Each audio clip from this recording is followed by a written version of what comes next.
right, we're going to reconvene our open session. Good evening, everybody. Hope everyone is doing well. I'd like to ask Trustee Inman to report out actions taken in closed session. On a 6-0 vote, the board took action in closed session to deny a student appeal of an administrative determination of unlawful harassment. Thank you for that. Now, we will have an invocation led by Trustee Milchiker and a pledge of allegiance led by Trustee Prendergast.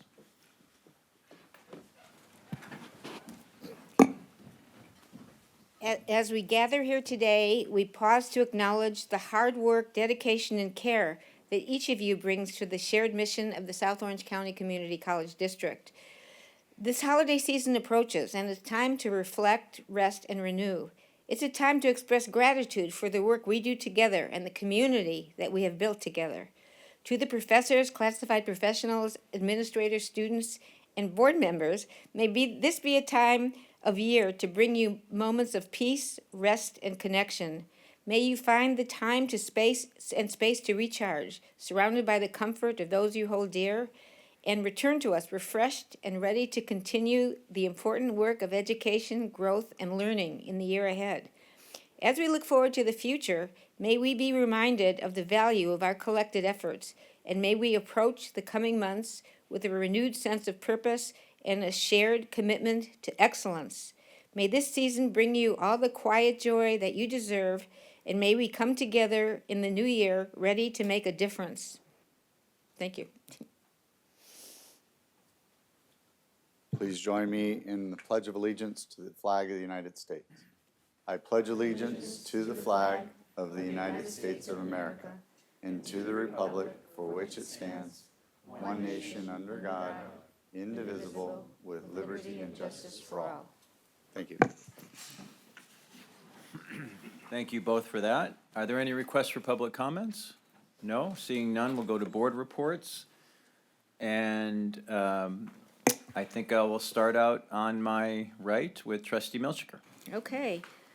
First, sincere congratulations to board members Tim Jamal, Carolyn Inman, and Ryan Dack, who were re-elected and will be serving our district for another 4 years, and I couldn't be more delighted. So welcome back. And Thank you. And congratulations to Dr. Martha McDonald, Vice President of Student Services, and she was at IVC Kati Petrie Norris, named 2024 Veteran of the Year, and we're proud to honor Dr. McDonald as she was presented with this prestigious honor. Congratulations too to Kiana Tababedsta, Saddleback College chemistry professor, and Sanjay Gupta, Irvine Valley College math professor. We were honored to recognize them at the Teacher of the Year ceremony at the Disneyland Hotel. Trustee Pendergrass and I enjoyed Saddleback coffee with the trustees. Professor Sean O'Rourke brought his winning debate team to meet with us. That was special. And Letitia Kars asked trustees why they wanted to run for the board, what were their proudest moments as a trustee, and what are our goals for the upcoming year. I loved answering those questions. The dialogue was impactful and we learned a lot, especially that our student mental health program at Saddleback College is one of the finest of any of the post-secondary institutions around. And I led our board legislative meeting, but there'll be a presentation of the same information at today's board meeting, so I won't go on to that. Of course, the chancellor mentioned that in the Orange County Register, SOCCCD has a $7.1 billion impact to Orange County economy. So investment in education is always worthwhile. And don't forget the Saddleback College plant sale coming in this Thursday and Friday from 9 to 4 at the Saddleback College greenhouse. So don't miss it. They have noteworthy plants grown by the horticulture students, and every penny goes to Saddleback College scholarships. The theater's coming up. IVC is going to have Into the Woods. Saddleback is going to have The Wolves. They're having the Feast of Lights beginning of September, and an arts student sale, which one time I bought like lots of artwork for the students. And don't forget the Saddleback College is having CIF's championship football games December 13th and 14th. So thank you. Thank you for that, Trustee Milchiker. Trustee Inman. Thank you.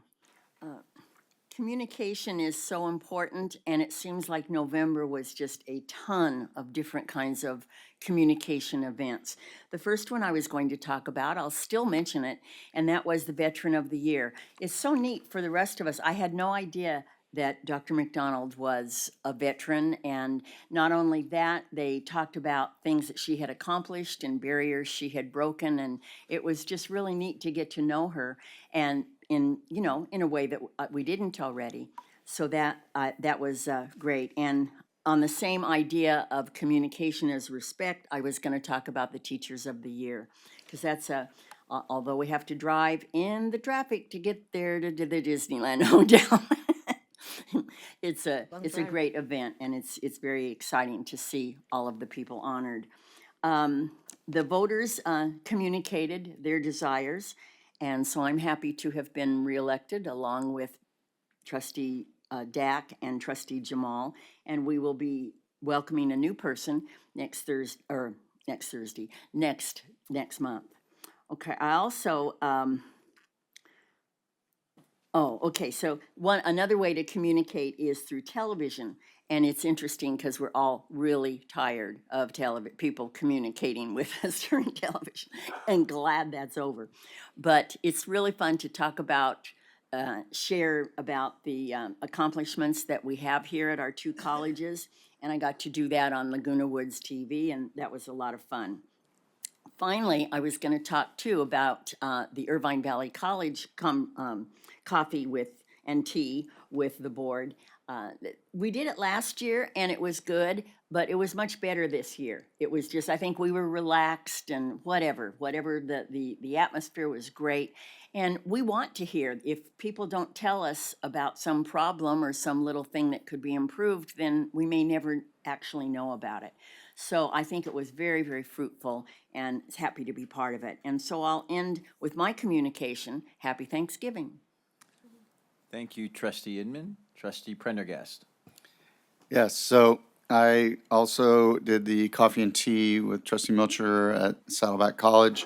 Well attended, a nice mix of classified and faculty and students. And in fact, there was one student in particular who grilled us pretty well with questions, and they were all very, very good and well thought out. So it was nice to be able to attend that and meet in a less formal environment. And then I'm sorry I missed the Teacher of the Year. I had a family event that I can't share yet. Mystery.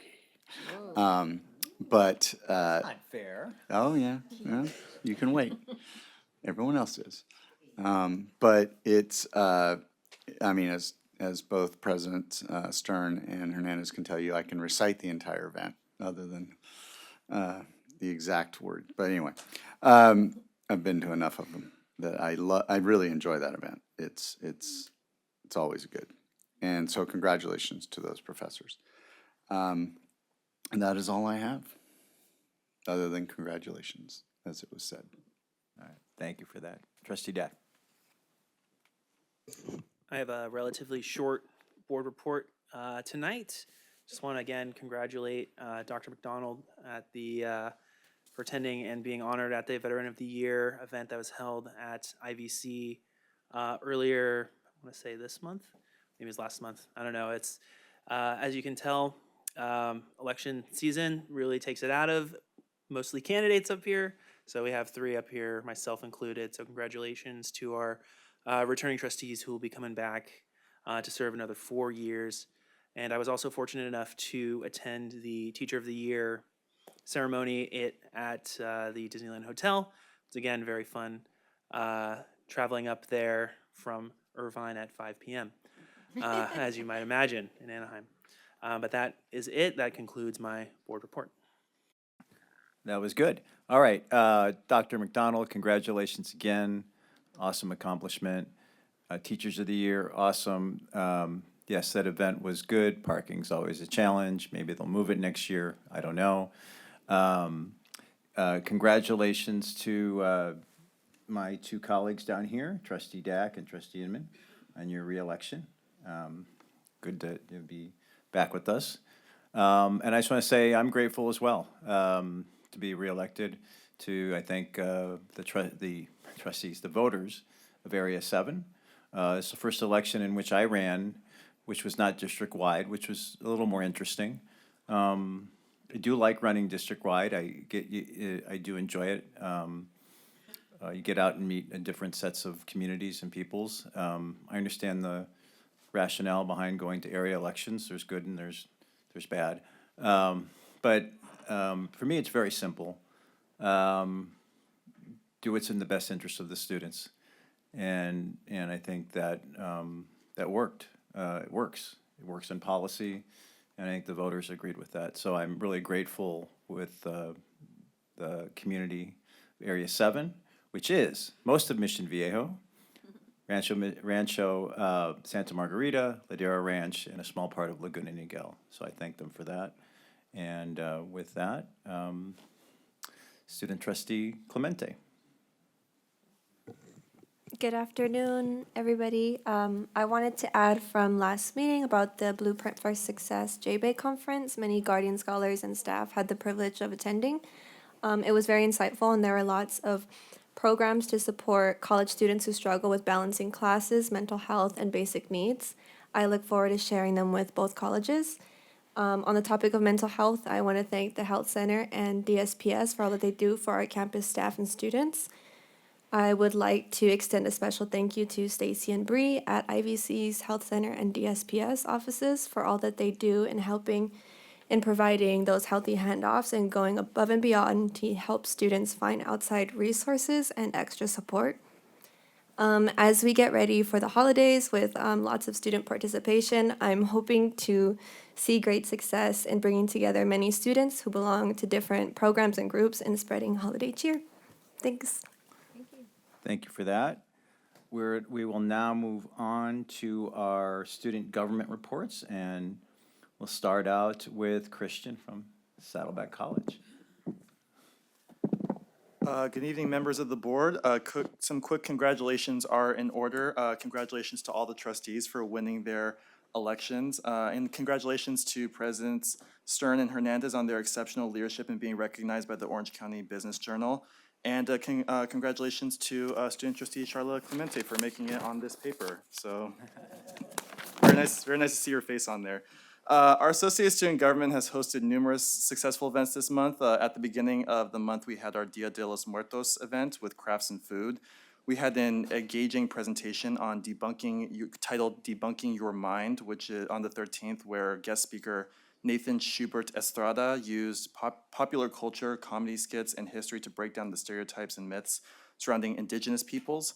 And today, we actually had our beading circle where we learned how to bead beautiful indigenous jewelry and what specific beads mean to specific tribes. All these events were organized by our International Diversity Student Council, led by our wonderful Senator Nicole Carra. So another congratulations to her. Finally, I'd like to use the rest of my time to share a quick history lesson that we hear and those watching online could hear.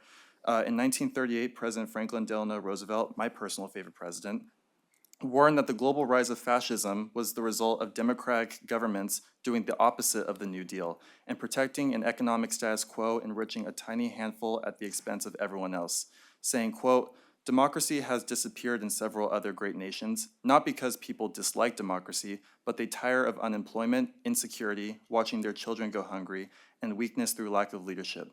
Finally, in desperation, they chose to sacrifice liberty in hope of getting something to eat." And with that, that's the end of my report. Thank you very much.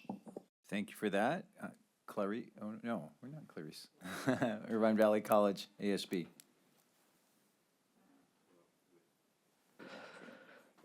Good afternoon. I'm in here in place of Clarice. My name is Sarab. I'm the Executive Vice President of ASIVC. And I'm going to be giving you 3 updates regarding our ASIVC. So we started off with our first Interclub Council Community Service Day. This is where 15 members participated and came together to make blankets for our community. The event was hosted on November 2nd, and we joined in Love Irvine event, where our members made more than 150 blankets for the 211 Marine Battalion project. Regarding a second update, we had our ASIBC retreat.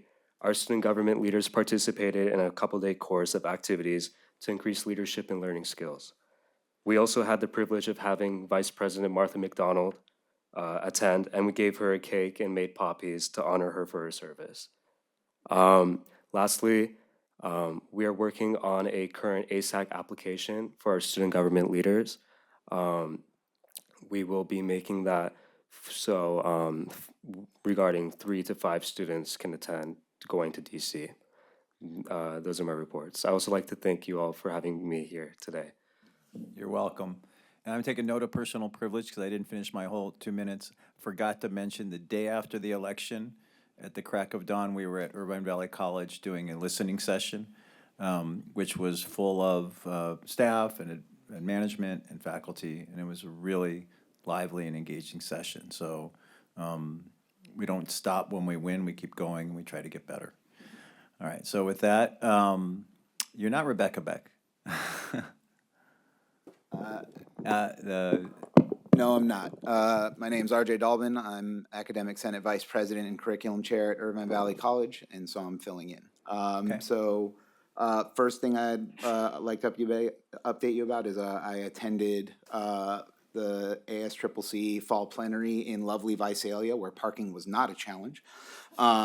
And I spent a lot of time in a lot of different sessions on DEIA, AI and curriculums, ETC/OER, rules and procedures. Got to actually spend a lot of time with Saddleback President-elect Frank Gonzalez. There were a variety of resolutions that were passed. I'm not going to go into detail on all of them, but there were a few about AB 1111, a few about 1705, one asking for flexibility for students around academic renewal programs, clarity on what's called automatic billing, where I guess some places are calling it more euphemistic terms like inclusive, equitable, or first day access, and in a resolution advocating for an official Native Americans Day for California Community College calendars. And then an update on AB 1111. Phase 1 courses are on the consent for today's meeting. If and when those are approved, that info will be uploaded to the Chancellor's office by December 3rd. Phase 2 is in the works. The groups are being formed. Actually, the groups have been formed. 12 faculty from community colleges and the 4 years to work on the templates for the new courses. IVC actually got a faculty member, Diana Hurlbutt, on one of the committees for the biology courses. So that was good, and there's approximately 20 of those. There's another 50 for phase 3, but those won't be for another year. The next task will be updating the corresponding awards, and it'll be a sequencing issue because some awards will have courses from phases 1, 2, and 3. So we'll have to figure that out. And with my 5 seconds of personal privilege, I'd like to wish my youngest daughter, Bianca, a happy 4th birthday. Thanks. You didn't need personal privilege, you did it, so. I see that we don't have Saddleback College Academic Senate here, correct? Is there anyone? No, okay. I'll turn it over to Faculty Association, Robert Melendez. Hi, good evening, everyone. So again, I know everyone is congratulating, and I just want to continue with the board members, Trustee Jamal, Trustee Dack, Trustee Inman. Congratulations on your reelection. The Faculty Association looks forward to working with the 3 of you along with the other board members on what I know is going to be a good amount of uncertainty and change in the next coming years. And I think it's going to be important for us to look at that, whether it's at the federal level or the state level, to make sure that we ensure that this is a place where individuals want to come to work, but also want to come to learn. So I'm looking forward to that. Thank you. Thank you very much. We're now moving on to IVC Classified Senate? No, not here. Okay. Saddleback College Classified Senate. Good evening, everyone. Saddleback Classified Senate was able to support a few events since we last met. On Thursday, November 7th, the MESA program, as well as the School of STEM, hosted over 400 students and community members at the College Observatory for the Stargazing Night event. We actually had several classes from our adult education program join us and the general community. So it was just a wonderful event for folks to really experience college and college type things. This is the second time that Classified Senate President-elect Georgina Martinez and Classified Senate Treasurer Madeline Hernandez have organized this event within their roles at the college with STEM and the MESA program. On November 12th, we celebrated our third First Gen Day celebration, and I know that IVC also did one there, so I wanted to throw that in there. We invited First Gen students, faculty, classified professionals, and administrators to leave their mark on our annual handprint wall, and that handprint wall will join the first two on the first floor of the LRC. I truly believe that these two events are going to become, well, I'm going to see that they become traditions that happen and continue on at Saddleback, because I believe that our students in our community look forward to them. Also, on November 7th, a rather large contingent of Saddleback, IVC, and district services folks joined Chancellor Barnes at the regional convening of the California Community Colleges. We heard from Chancellor Christensen and her team more about, what they're working towards in Vision 2030. And it was a great opportunity for our whole district really to think about how their plans align with our plans and our strat plan. Coming up, I see I only have a little bit of time. We have a few events this week. Transgender Day of Remembrance will be on Wednesday, November 20th. There are multiple events that are going on the campus. There'll be something that's on the lawn of our college, and then also a discussion panel with community members and families and students. And then this Friday, Saddleback Cares, our Caring Campus Efforts, is presenting a roadshow on artificial intelligence, and that will be Friday afternoon. Thank you. Thank you for that. I don't think we have CSCA here, correct? Scott gave me his words, so I'll Oh, be Scott. okay. I am So on Scott behalf for of the next 2 minutes. CSCA, Yes. you're still on. Good evening, trustees. First of all, congratulations to Trustee Jamal, Trustee Dack, and Trustee Inman for your re-election victories. CSEA Chapter 586 is very happy with the wins and will continue to support all of you as we support all members of the Board of Trustees. And we will warmly welcome Trustee-elect Bartlett when she takes her seat on the board in 2025. Tomorrow, November 19th, 2024, CSEA statewide is partnering with Education Source to hold a statewide seminar on science, technology, engineering, and mathematics, STEM. CSEA is strongly encouraging interested members in participating in this seminar. Assembly Bill 1705 came into law to encourage community colleges to enroll more STEM students directly into calculus with an eye towards reducing racial inequalities in college achievement. Advocates and some faculty have embraced the law, which they argue will result in more students completing calculus, although there are skeptical math professors who worry students will be underprepared for calculus and believe the reforms also will cause more of them to fail. Most lawmakers do not see it that way. They want to help as they try and raise the educational ranking of California among the 50 states. It was important for CSAA to partner in this effort, and it is important for CSAA to help lead the way in increasing college achievement for many, many diverse students across the state. With the natural skills and talents of diverse STEM students, it increases the opportunities for them to display those STEM talents so they can reach those educational goals and be part of the highly skilled, well-paid, specialized jobs. The speakers at tomorrow's symposium include a vice chancellor from the state chancellor's office, several community college math professors, a dean of mathematics, science, and engineering, and a prominent student senate president and DSPS mentor from American River College. Great job doing 2 reports. I know. All right, we do have someone here from the POA, Officer Ginther, correct?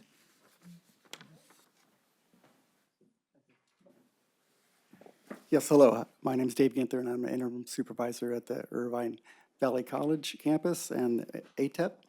I'd like to just give a brief update on emergency management, some of the positive work that we've done recently to improve these services to our college community. We have regular fire drills and such, and of course we did the Great Shakeout in October. This year we added something to it. We purchased 3 high-quality, if you will, dummies, and we dressed them, and they had realistic-looking injuries and such. We placed them throughout the college, and it was a task for the building marshals and captains to locate those. Well, 2 out of the 3 dummies lived, and unfortunately, one, one didn't. So one was not found. But anyway, this was an effort to, increase their engagement in this activity. So that was an update for this year. Some other updates we've done recently is we've installed, if we have an issue with communications as far as a power failure or the internet system, we've installed operational landlines. So we have what they're called red phones. They're actually a push-button, old-fashioned landline phone, and I think some of us here will remember those. So if you remember the Batman series, it's somewhat like that. I actually want to purchase one of those glass domes and put over it, but if I could find one. But of course, those are very important in case, again, we lose communication abilities. Also, we're working on deploying next generation panic buttons and the video system in the college. The panic buttons are a little bit of an outdated system. It's kind of a remote control type of device for your garage door. And they're mounted on the desks, if you're familiar. They're often mistaken for the controls that operate the desk and raise and lower and such. So we respond to a lot of those incidents, So we're trying to change that out, and it'll be part of the telephone system. Along with the video system, we're making improvements on that. It's recently been proposed for those to upgrade the quality of the system. Right now, the quality is fair. So with these improvements, we'll get a much more, a better description of the subjects. This, of course, has to do with any kind of incident we have on the campuses. The description of the people and the vehicles and the license plates. Right now, it's not the best system, but we're working on that improvement. And last, we're still working on the Emergency Operations Center van, so that is going to be eventually outfitted with emergency equipment that we can respond to any kind of incident on campus. And then beyond that, one other additional thing. Recently, we have 23 training teams on the campus, and each one is going to be, over the next year, have their active shooter and aggressive response training. So that's a significant improvement. Out of all that, we're going to have 25 within the next year, and that involves a training and a drill for each team.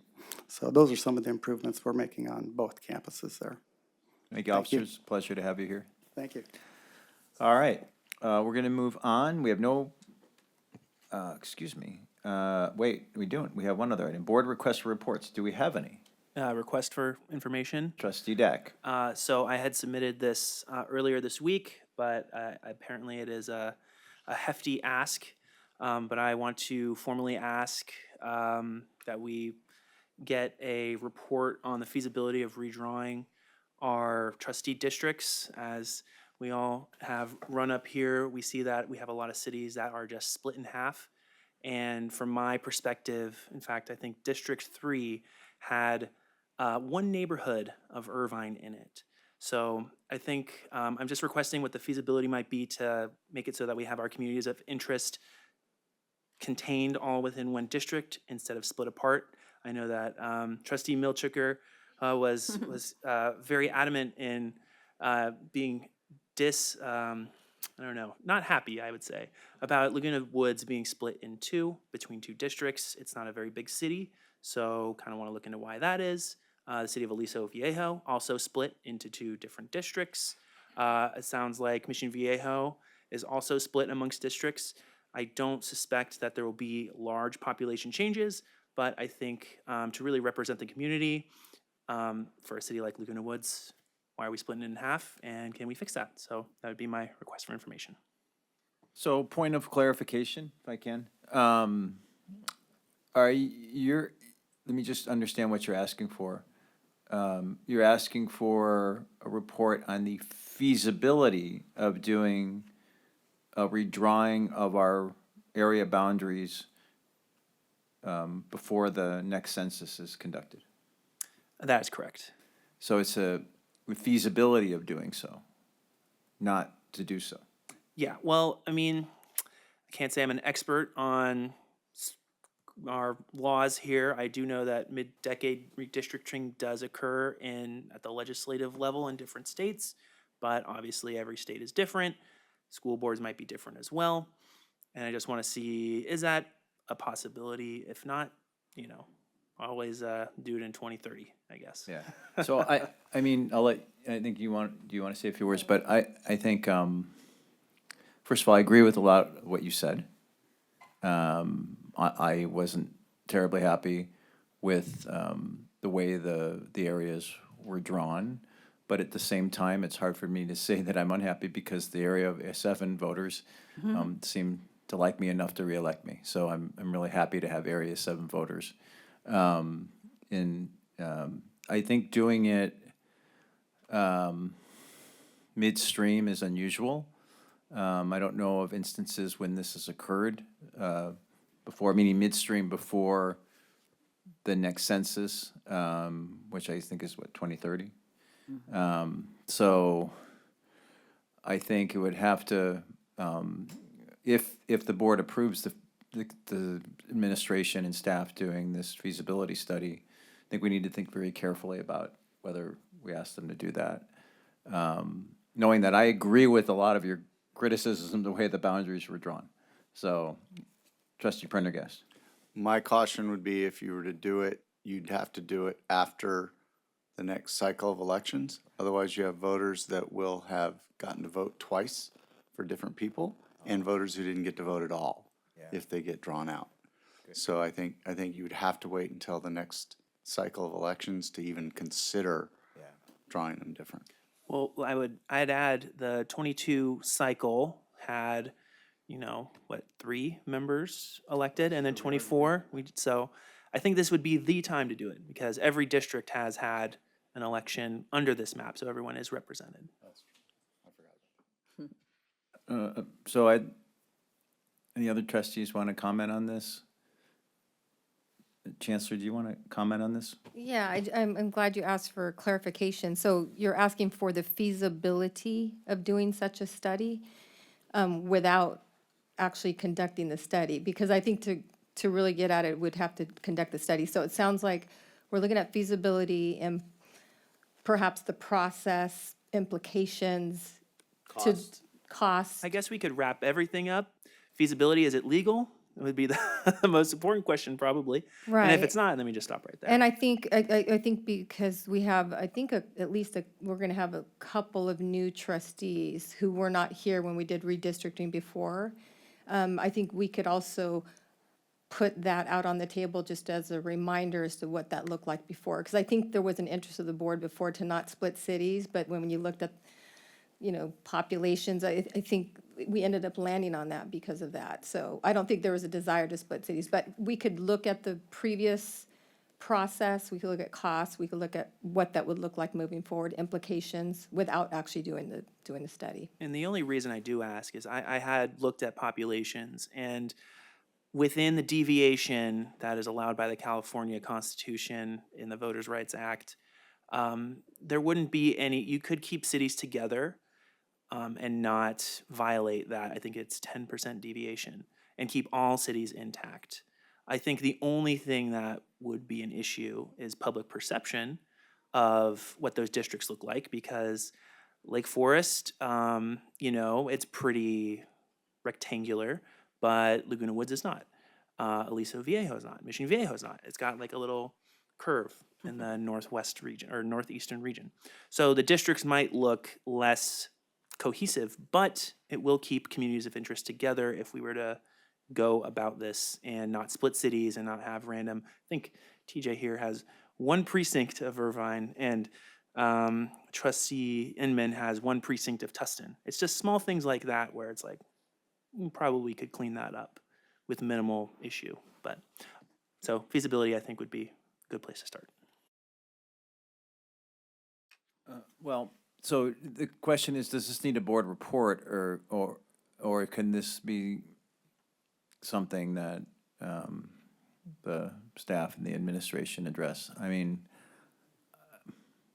I guess does it have to be a board report to do a feasibility assessment? Because I would think the feasibility would include also costs involved, because I know you know, I think we had how many public hearings on the, we had 7 public hearings about 2 years ago on, or wait, when did we do it? In 28, Would have been 21. 2020. Just 2020. Right, because 2022 was the first election. Right. Which we went to areas instead of district-wide. Right. So in 2021, we had 7 public hearings on the process to create areas, because we had never had them. And we did have areas.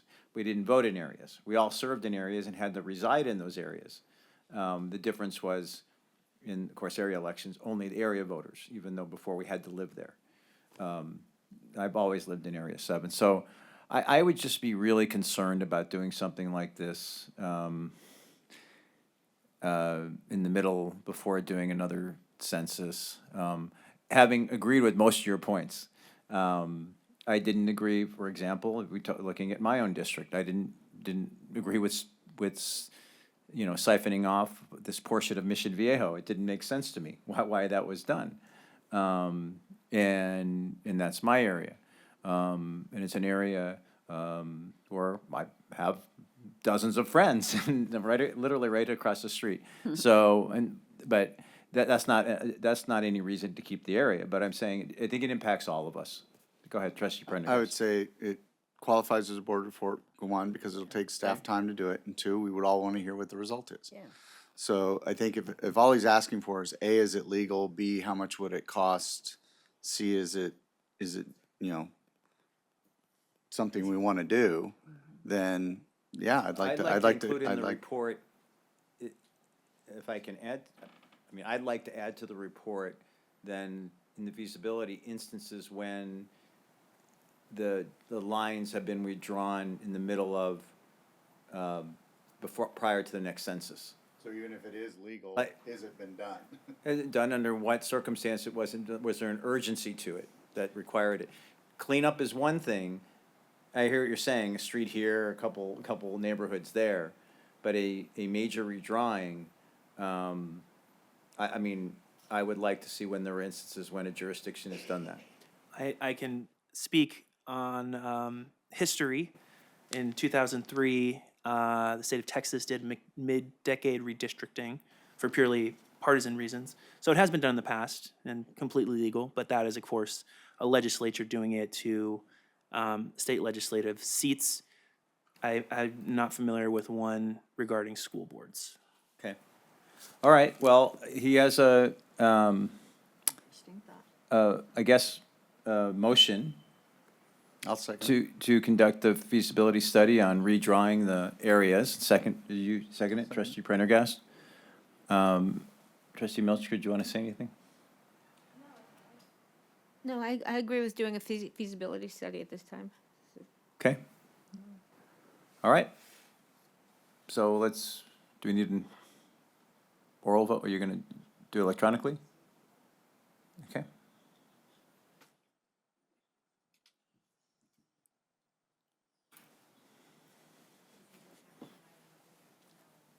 Yeah, I don't know, is it a vote? I think you just, It's just a request for information. yeah. Oh, okay, so we do have to vote on a board report. Right. So this is not the board, just This is again, just the report. this is not the board report. This is on the feasibility of doing a board report. Okay. Yeah, this is for a feasibility study, so that's what I But see we don't it as. No. vote on board report requests. Right. We do. We do vote on board report requests. When they, Correct, right. So this is not a board report request requiring a vote of the board. We're not at that stage yet. Yeah, this Okay. is for just a study to see. So there's no vote. All right. Okay, moving on. That went longer than I thought, but we got through it. We're getting to presentations. I know we're gonna try to get those going soon. Let's go to resolutions. 6.1, National Native American Heritage Month. Trustee Inman.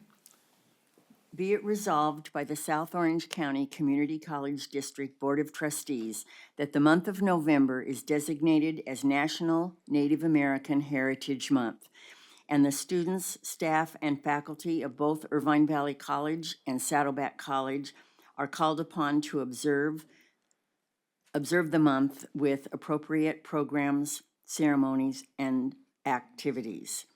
Can we have a motion, please? So move. Second. Motion from trustee Milchker, second from trustee Dack. Let's go ahead and vote on the resolution. The resolution carries unanimously on a 5-0 trustee yes vote and a student trustee yes vote. 6.2. 6.2, Filipino American History Month. Whereas this is an appropriate time to promote and reflect on the richness of Filipino and Filipino American history and culture, and to provide all Americans with the opportunities to learn, appreciate, and honor Filipino Americans and their history and social contributions to the history of the United States. Be it resolved that the South Orange County Community College District hereby recognize October, I think that's supposed to say November, each year as Filipino American History Month. May we have a motion? So move. Motion from trustee Milchker, Second. second from trustee Dack.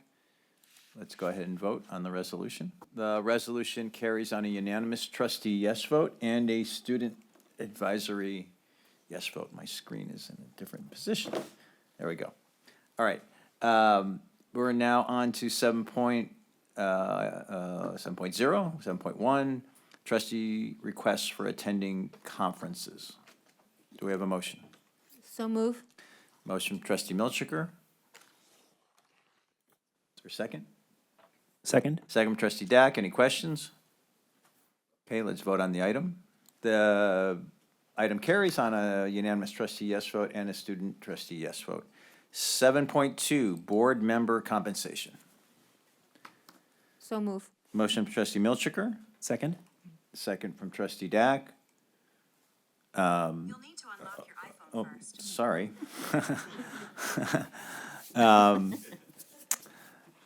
Before we vote, I wanted to just make a comment to make sure that the public is aware. This is compensation for us as trustees.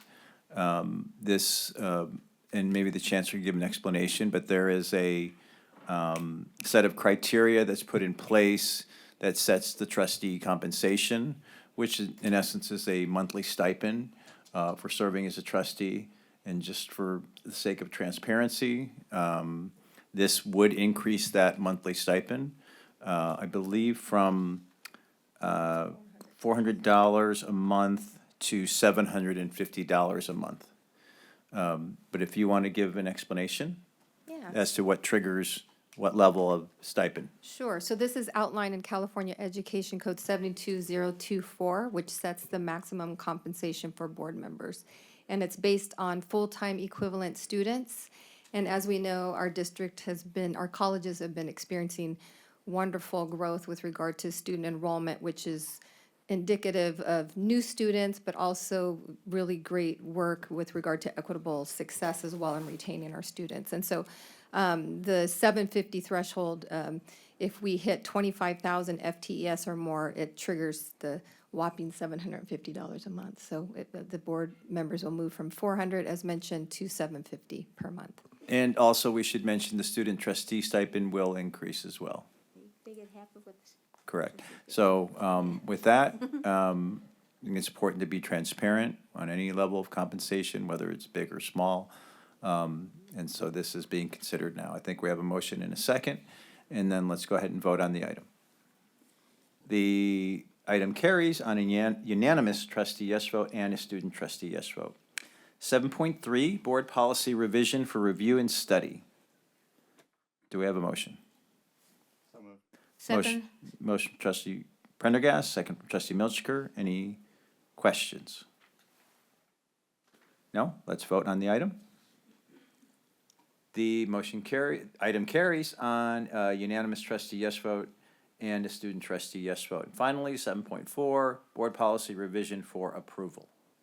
Do we have a motion? So move. Motion from trustee Milchiker, Second. second from trustee Dack. Any questions? Okay, let's vote on the item. The item carries on a 4-1. No, I voted yes. Oh, It was a mistake. Well, you can revise your vote, I think. Yeah, Can you go in and do that? I was trying to bring it back, but it didn't come back. Have you got it? Okay, thanks. Okay, it's noted. Yeah. That is a unanimous trustee yes vote with a student trustee yes vote.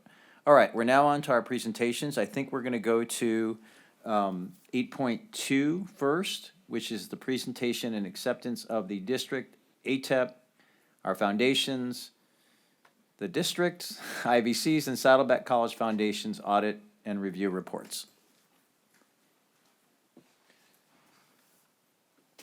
And are we going to do an introduction here? Vice Chancellor Gable? Yes, I can. So we have our external auditors with us from Eide Bailey. I think going to kick it off for us is Rick Alonso, who's a partner with the firm.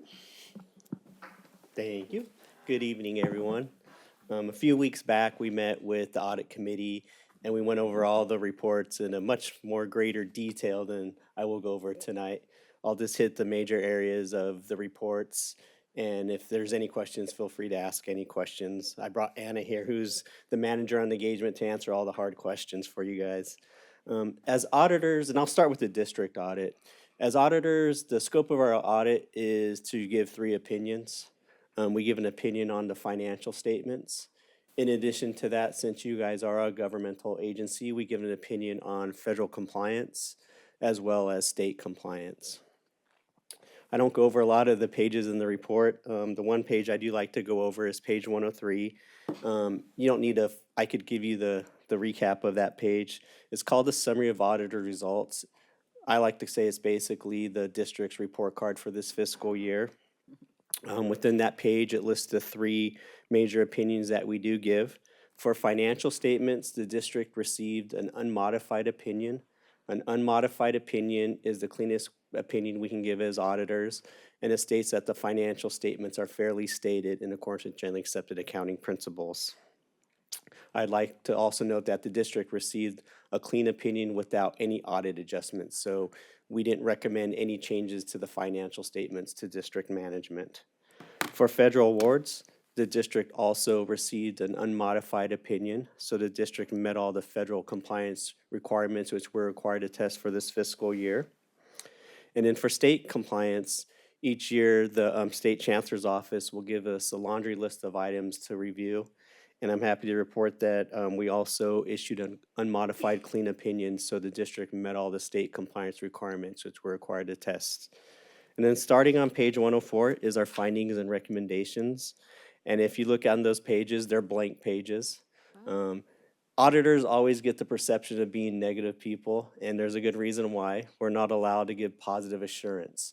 So auditors are only allowed to give negative assurance. So when you see a blank page from an auditor, that's a good sign. It means that we didn't have any findings for this fiscal year. So just to recap the district report, the district received all clean, unmodified opinions without any findings and recommendations. With the rest of the reports, we do the 2 college foundations, as well as a district foundation, and at the facilities corporation as well. Within all those reports, the district received all clean, unmodified opinions. And when all those reports, we didn't have any findings or recommendations to report to the board. One last thing I'd like to let the board know. We are required to let the board know if we had any difficulties encountered during the course of the audit, any disagreements with management.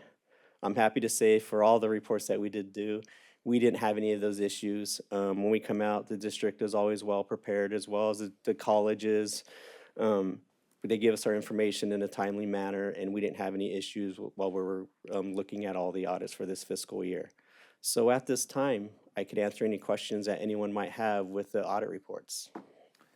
Well, thank you for that succinct presentation. We appreciate that. I'd like to ask, particular, anyone from the audit subcommittee, if they have anything to say. Yes, I actually, as chair, I would like to thank the firm for the thorough job they did, and the staff that made it easy for you, or easier. Richard Kudek is, of course, our internal auditor that helped with that, and Anne Marie and everyone, Trustee Dack and Trustee Rydell, who are also on the subcommittee. It's always nice to get good news.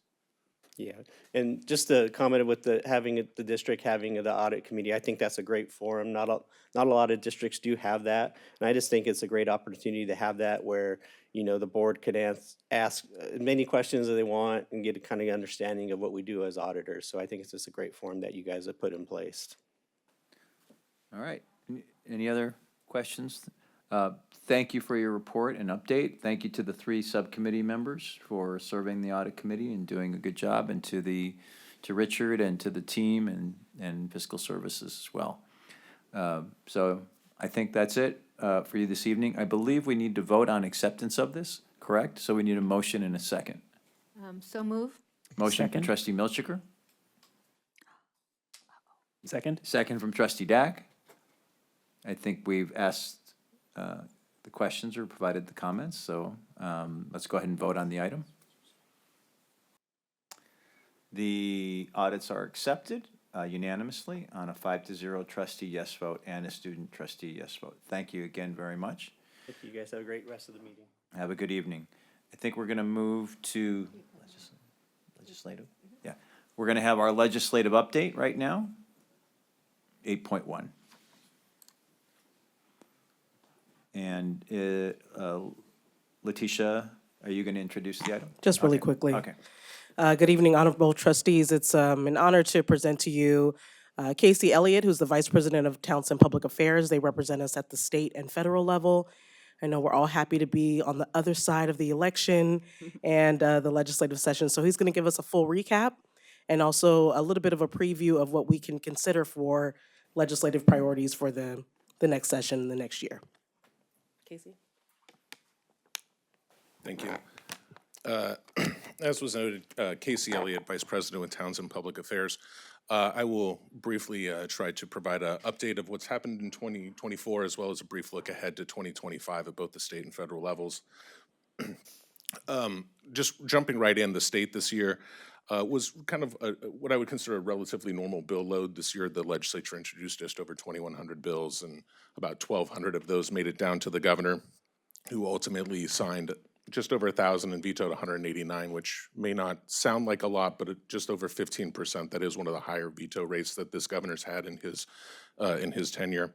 A lot of vetoes this year were based on overall state budget conditions, just legislature passing bills that cost money that weren't incorporated into the budget. So that was a strong theme that we saw throughout the year. Including, I would say that the state budget deficit was one of the defining items related to community college legislation this year. With the significant state budget deficit that the legislature and administration were grappling with, there really wasn't a lot of resources that were able to be provided towards new programming. The biggest bulk that we saw was $60 million for nursing. Even that came through the Strong Workforce Program, so it wasn't necessarily new money per se. Additionally, this year, the legislature spent a lot of time talking about baccalaureate degrees, particularly as it relates to nursing, SB 895 and AB 2104, which would have established baccalaureate degree in nursing programs at, I think, ultimately at 10 community college districts throughout the state. Those were probably the largest policy bills that were considered that ultimately moved through the legislature, and were then both bills were vetoed by the governor. Given the budgetary constraints, a lot of the other legislation that was considered this year, I don't want to say was minor, because that's not quite accurate, but it was a lot of similar themes that we've seen: career pathways, moving students through elementary into community colleges, then on to the workforce or four-year institutions. So CCAP legislation, things along those lines. Also more conversations related to student housing, basic needs. Ultimately, there was not a statewide housing bond placed on the ballot, so housing continues to be an ongoing need, and some of the student housing for UC and CSU was incorporated into other state-level funding. The district itself took positions on about 7 new bills that doesn't consider bills that were held over from the 2-year session, such as the education bond, spanning a number of different topics. I won't go through all of these, but I would point out that The district I thought was very well represented. President Stern did a great job up in Sacramento speaking on AB 1818, which can be a delicate subject, explaining the district's opposition while wanting to increase, housing security for students, and I thought did a really great job on that. District supported a number of efforts that were spearheaded by the state chancellor's office, including AB 1885 and AB 1891, which were ultimately signed into law. And then I know that Chancellor Barnes was up in Sacramento many times this year speaking on SB 895 related to the nursing baccalaureate program, so lots of conversations there. Casey, just a point of clarification, we have it, it says AB 1885 twice, and so I think it was AB 1818, which Yeah. we did not support. Correct, The yeah, and slide I is- apologize. yeah. That's corrected on the version on the screen here, so I apologize. That's, Oh, okay. yes, the 18. Mine is not corrected. Okay. AB 1818, Jackson was an opposed position, not AB 1885, the original one. That bill was supported, but AB 1818, thank you, was opposed. And along those lines, on bills that were opposed, AB 2888 was a reintroduction of legislation related to hiring preferences. That bill was also vetoed. And then SB 1388, which would have created a cap on the level of reserve funds that community colleges could have. That bill was held in Senate Appropriations. So ultimately, most of the outcomes, most of the positions that the district took aligned well with the outcomes. The two notable ones on AB 2093 was vetoed for budgetary reasons, and then AB 1895, the nursing bill, was also vetoed. As it pertains to specific activity, working with the district, with the chancellor, with Letitia on developing, identifying bills, developing position letters, communicating those to offices, committees, working with staff, testifying at committees, all of those activities. Also working to help set up meetings and taking advantage of everyone's time while they are up in Sacramento. Would definitely encourage anyone when you're in town, please let me know. Would love to make a full day, set up meetings, or just give you a quiet space to work. Also, continue to work collaboratively with the Orange County Community College Legislative Task Force, which the district is now sponsoring in this session. So working to provide all of the districts with information related to relevant state and federal actions, and then also supporting the district's legislative committee. As we look forward at the state level, there's going to be a couple of themes that we're going to be looking towards. The state budget will continue to be a theme going into this next year, though hopefully it should be in a more positive light. As year to date, the state has collected about $3.5 billion in net revenue more than they were projected at this time. I always have to throw the caveat that we're very early into the fiscal year, and kind of the primary revenue generating months of December, March, and April are still ahead of us, but so far so good. Even with a budget surplus right now, I would anticipate the Newsom administration will still be conservative in their January budget proposals, not wanting to create significant new ongoing programs while there's still some revenue uncertainty. Though the opportunity may arise at the state again, given a positive budget situation for specific district level process funding projects, which we've seen in previous good years of budgets and it was not included in last year's budget. Those tend to be based on overall state revenue, so that we may see that surface again. As we look at the legislature as a whole, while there's still 4 or 5 races statewide that are too close to call, the overall membership of the legislature should stay about the same as we saw this year. We will have the returning speaker, we will have the returning Senate President Pro Tem, so there should be that level of continuity at the state legislature. However, given term limits and members running for other offices, we will see approximately a 25% turnover in total membership of the legislature. So that's going to lead to new committee membership, new committee chairs, vice chairs, new local representatives. So while there is that overall balance of a Democratic supermajority, we will be dealing with a lot of new faces in Sacramento. And then also it is notable that we are entering the final 2-year legislative session that Governor Newsom will be is governor. So as such, we'd look for this to be the session that if he has any big ideas or any big legislative accomplishments that he wants to achieve, that we would look for those to be introduced in this session as well. As we look at policy considerations for community colleges, I do anticipate we'll see some reintroductions of bills that we saw this year. Notably, I think we'll see the nursing baccalaureate degree bill likely reintroduced. There was a lot of momentum gained on that bill last year, and I think that in speaking with Assemblymember Soria's office, who was the author of the Assembly measure, I think there's interest in continuing to see if they can make headway on that this year. We will likely be looking at potentially one new committee chair. As I don't need to tell you guys here, Senator Newman is currently trailing in results. While that does have obviously local implications for the Senate seat, as it pertains to community college legislation, he's the chair of the the Senate Education Committee. So if he is unsuccessful and Assemblymember Choi holds on to the lead that he has, then we would be looking at a new Senate Education Committee chair. Mr. Newman was a new chair last session, so this would be the third chair in the last 3 years effectively. So we just have that level of continuity, depending upon who gets chosen, their level of familiarity with community college issues versus K-12 issues versus UC or CSU issues may just be a dynamic that we'll have to deal with. And then largely, I think a lot of this session, both on the higher education side as well as overall, we'll see a lot of legislation in response or in anticipation of federal actions. We saw this the last time the Trump administration was in power in DC, in that Governor Newsom and the legislature will try to take legal actions, regulatory actions, legislative actions, and to insulate themselves as much as they can.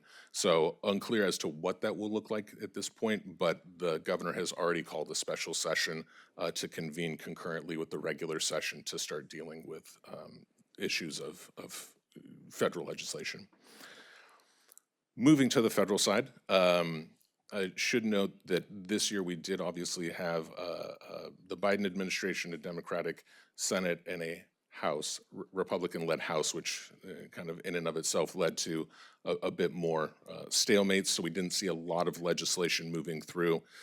Some areas of focus that were discussed this year included workforce development, Pell, student debt relief, immigration, and DACA. So there were some items that we didn't see a lot of legislation move. We did see a lot of administrative action in some of these areas, but not a lot to point to as far as specific legislation goes. As it relates to work on behalf of the district, our office did work with the two colleges, IVC and Saddleback, and their administrations to put forth 5 federal earmark requests this year through the two senators' offices. Happy to say that all 5 of those projects were advanced by the senators. I thought the projects were very well put together, they're very well thought out. Those moved through, they were spread out over a number of bills. Unfortunately, California senators did not fare very well in the Senate appropriations process this year. None of the district's projects were selected by the Appropriations Committee.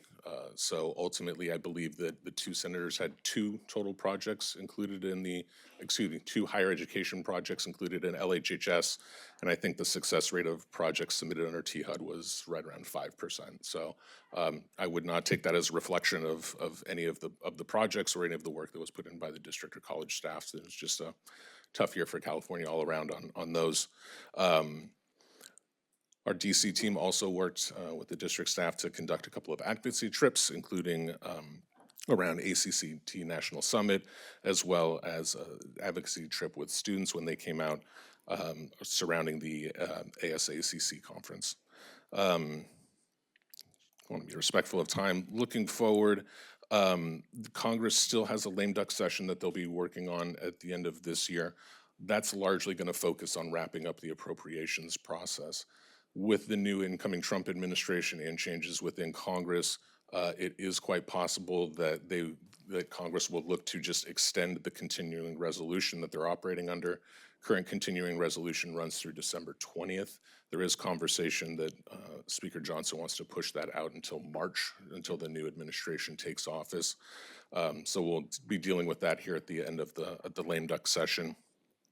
And then moving forward, while we may not have resolution on the FY25 budget until early next year, we will also then begin the FY26 process. Early indications are that there will still be an appropriations process. The House Republican Conference has opted not to include any type of an earmark moratorium, which is where we would expect to see that come from. So does bode well for congressionally directed spending to be included in next year's budget, though with the new Republican control of the Senate and the House, we will need to see kind of the rules that apply on that. As we look forward to policy issues that could be worked on next year, I think that we're going to be looking at things like higher education reauthorization, WIOA reauthorization, workforce Pell. I think the areas surrounding workforce training, apprenticeships, those are going to be some of the areas where you might see some commonality and some consensus can be reached between the Republicans, Democrats, and DC. And then obviously going into next year, the policy considerations of a new administration, Republican-held Congress, figuring out what's going to transition from campaign talk to actual legislative activity, and then what of that can be done, particularly through the Senate, moving through the reconciliation process, which would thereby bypass the filibuster. So looking at things like tax extension, IIJA, just some other items like that. So again, we'll kind of have to navigate through some of those dynamics. So even though Republicans will control both houses of Congress and the presidency, there still may be some stalemate in moving legislation through. And then, with that, I would just, the only other thing I would note is that we will, from California, have not only a new senator with Adam Schiff, who, while he will be a freshman senator, does obviously carry some congressional seniority. So on things like earmarks, there may be a little bit more positive news on that. And then obviously the new local representative and Representative Min, getting him up to speed on various federal issues, not that he's not familiar with the district from a local standpoint, but getting him up to speed on that, and then also those federal priorities. So with that, I am happy to answer any questions, state, federal. Looking forward, right. looking back. Thank you, Casey. Of course. I'll open it up for questions. Trustee Prendergast. I have several. First off, going back to the state level, can I get a little bit of an explanation on 1818? Because just based on its title, I thought it was something we actually do here in our district. And why would we be opposed to it as I don't know the details of it. It's a really good reason, and I think President Stern could really explain that well. Thank you, Chancellor Barnes. Appreciate the question.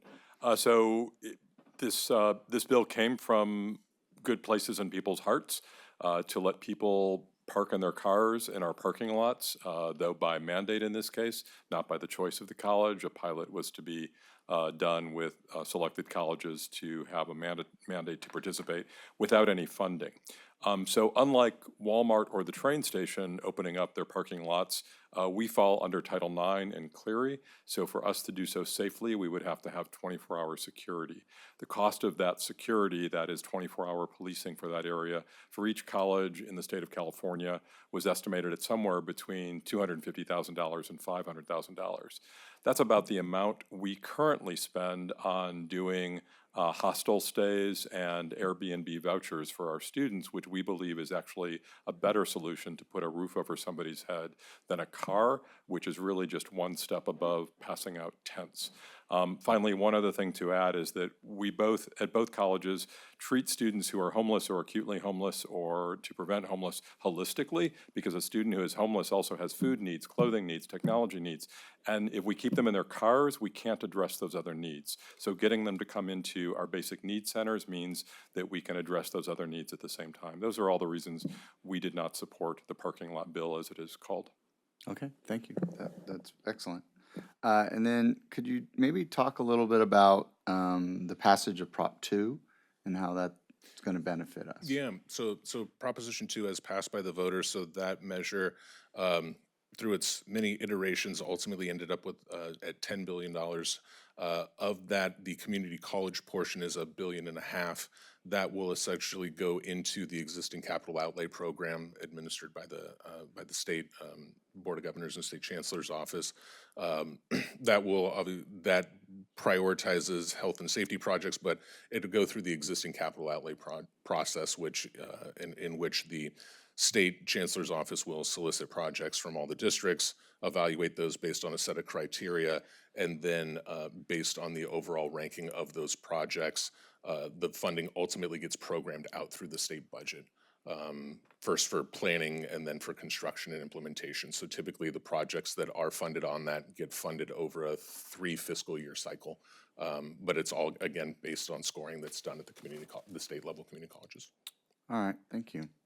And then on the federal level, could you maybe speak to, are we doing anything? It came to my attention last week that the House passed a WEP GPO bill, which is great news for educators who have contributed 40 credits to Social Security and would not be able to benefit from that because of something that was done in a previous administration many years ago. But I know that would benefit our professors and some of our staff. So are we doing anything to help move that through the Senate, or is it not necessarily technically considered a community college issue? I would have to check with our DC team on my colleagues on that. I'm not as familiar with that bill. On the list of things that are kind of contemplated for the lame duck session here at the end, that is not on my radar, but let me get back through the Chancellor's office. I can get you a better answer on that. Great. And then finally, just throw it out there publicly, I will probably be coming to DC area the 17th to the 21st of March. Perfect. So I'll work with Letitia on a day where I can That would be break great. away from my family trip to a non-family portion. Perfect. That sounds great. Thank you. All right, thank you. Any other questions for Casey? I had one. So you touched on the nursing baccalaureate legislation and the veto by the governor. So drilling down a little bit more, Casey, what needs to happen for us to be successful? Is it a different kind of coalition? Is it more co-authors? Or is the governor dug in on this? I didn't read the veto message. Was there a veto message on this? There was a veto message, and it read very similar to a lot of the CSU concerns. So, wanting to increase the number of nurses that are put into the pipeline, however, stressing more collaborations between CSU and community colleges as opposed to the creation of standalone programs at community colleges. To your question, I think that yes, there should be an expansion of the coalition, and I think that much of that would be political. So I think having additional engagement from groups such as the Nursing Association, Hospital Association, some of those that would benefit by having more nurses put into the pipeline, I think would be very helpful. Ultimately, I think there just also needs to be some additional conversations and collaboration in between the CSU Chancellor's Office and the Community College Chancellor's Office. I think having some dialogues between those, so there's I don't say a better understanding, but maybe able to reach a mutual understanding of what the objectives are from everyone. Because I think when I read things like the CSU's objection, it seems like they're getting more into headcount and funding, and as opposed to really focusing more on putting more people into giving them skills for needed fields. So I think that there'll be a little bit of the both. I think there'll be more stakeholders, more engagement, but then also probably fine-tuning some messaging and figuring out maybe if there's a sweet spot to move CSU to maybe a softer opposition, to say. Love to move them to neutral. I don't know that they come to a support position, but getting them to a little softer spot might be good, might be helpful. Can we get them there? There was a fierce advocacy effort this year, and there was a lot of hope. I think folks were surprised that both bills were vetoed. And I think there's a lot of work happening now behind the scenes. This week, I know Trustee Inman and a team of folks from our district will be going to the Community College League of California convention, and there's going to be a lot of talk about this bill. So not just during the conference, but moving forward. So there's, I think, some new political strategies that need to be employed that perhaps they weren't employed before. Okay. Overall, yeah, I thought it was a good presentation. I do follow very closely what's going on at the state and federal levels through the other work I do. So I think it was an accurate, pretty accurate assessment. A couple other points. There are two other close races. One is at the congressional level. So that's a very close race between the incumbent, Michelle Steele, and Derek Tran. So I don't know if that will impact us that much, but there is a state level race that's also close, though a distance seems like it may be close to being over, the Lori Davies against Chris Duncan. Yeah, I think overall, I think there's still, at the legislative level, there's 4 that are still technically too close to call. I don't know how many of those are going to ultimately change, but I think on the both on the Assembly and Senate, I think the Democrats are 1 below where they stood going into the election. So kind of trying to read some tea leaves, I think they'll be at probably approximate. I should have also noted there will be a special election with Janet Nguyen being elected to the Board of Supervisors, so the 36th, while not up for an election, naturally on this cycle, the district will be having a vacancy in that seat for a couple of months while that special election is held. Okay. Thank you. Thank you. All right. Oh.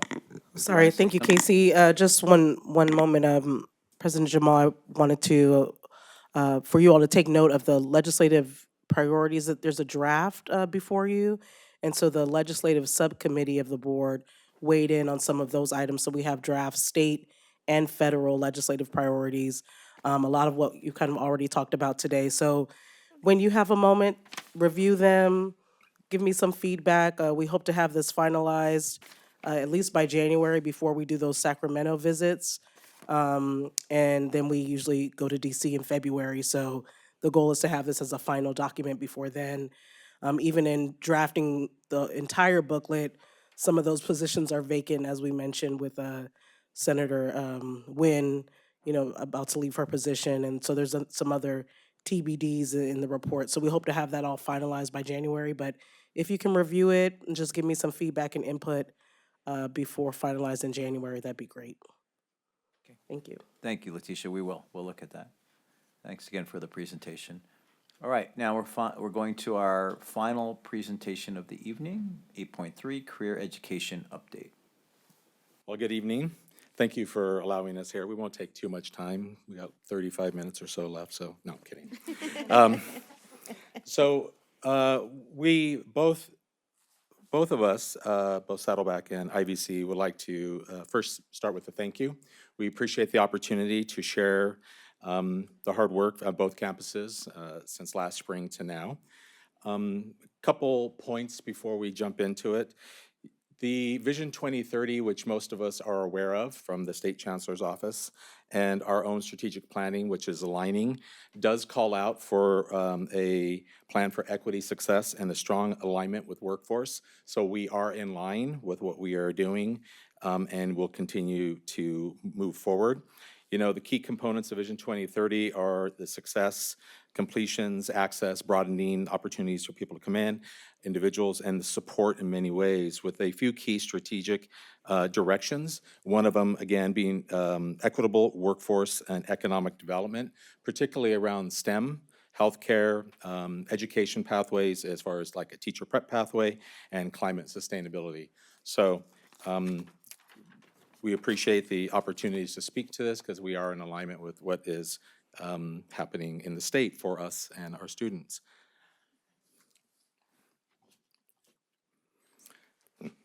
First, I'm gonna start with IVC's new programs since we last were here, about, well, quite a while ago, it feels like. But this is what's new since the spring term going forward. What you're going to see are collaborative efforts, both regionally and locally. The first on IVC, the non-credit bridge programs. These are collaborative efforts on a region level with the Coastline ROP group, also supported through the CAPE, which is California Adult Education Program, who helps support our students to develop healthcare pathways for English language learners. And what the courses you see here, the Healthcare Pathways ELL, are English for Pharmacy Tech and English for EMT. These are, again, I mentioned a collaborative program where it's collaboration with the Coastline ROP faculty and our faculty, our AESL faculty, to develop curriculum. This curriculum is done concurrently with the classroom portion. The ROP program provides a lot of the Pharm Tech or EMT coursework materials, and where our adult ESL faculty are coming in and contextualizing the English portions behind this. Also, you'll see here is English for Dental Assisting. These programs have proven to be successful, and they are expanding it to a dental assisting program starting this spring as well. Also, I'd like to have the opportunity for not only the bridge programs, but both our certificate and AA and AS degree programs. There are two that kind of blend over into one another, the game design and interactive media arts, both the certificate and AA, and then also the public health is the AA degree as well. The curriculum emphasis on the game design is for emerging technologies and virtual and augmented realities. These are also in line with Vision 2030, once again, as one of their other directives, in order to meet the job market needs, and then the public health, contemporary health issues. So these are a few of these programs that we brought in. On a quick side note, it's not here.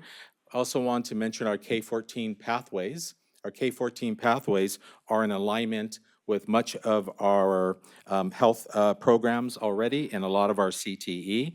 And these are starting with roughly 13 new programs in the last year with IUSD and TUSD as well. These start with our dual enrollment program. Some are grant funded as well.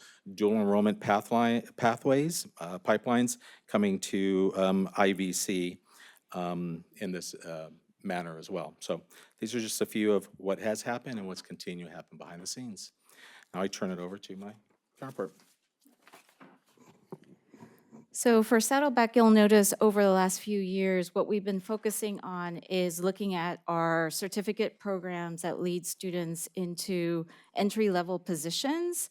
And we've been moving those programs into our non-credit curriculum in addition to the credit.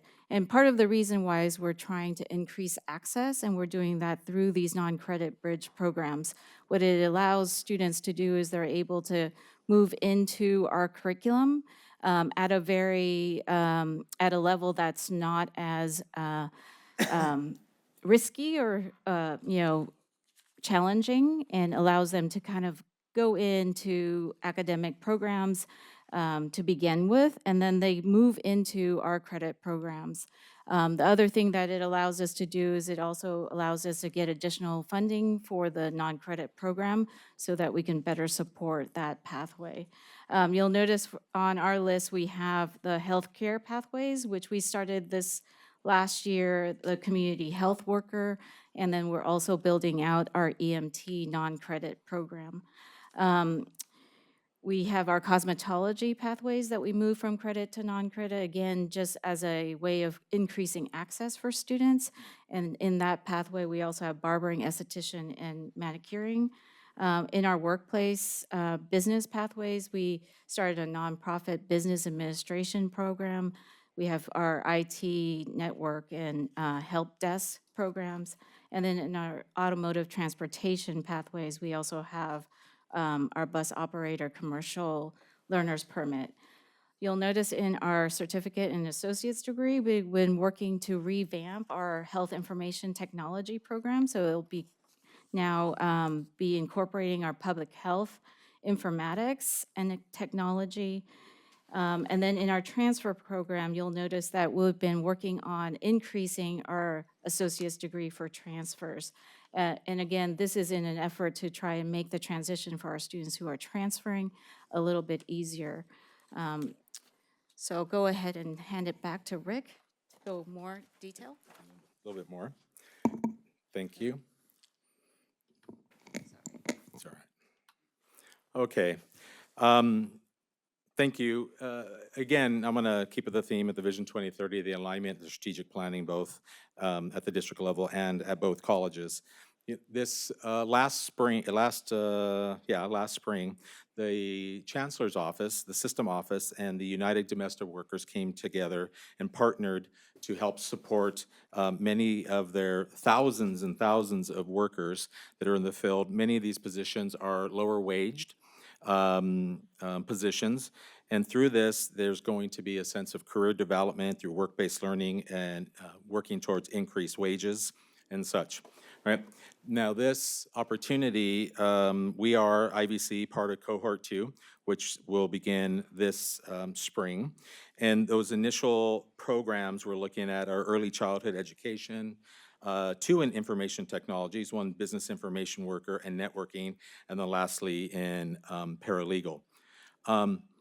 This is a program that will, I would say, revolutionize many of the UDW workers. They're life-changing. They receive support around laptops, bus passes, food. They receive case management and more. And we receive locally the individuals in this region who are eligible for the programming, where we will work with local representatives and contact them directly. So it'll be an active recruitment of these individuals. Now, similarly, what you'll see on the second panel to the right is our adult English as a second language alignment with workforce needs. Again, the alignment piece with workforce. Another collaborative example at IVC of our non-credit programming and our faculty creating pathways or opportunities and support courses towards the credit programs.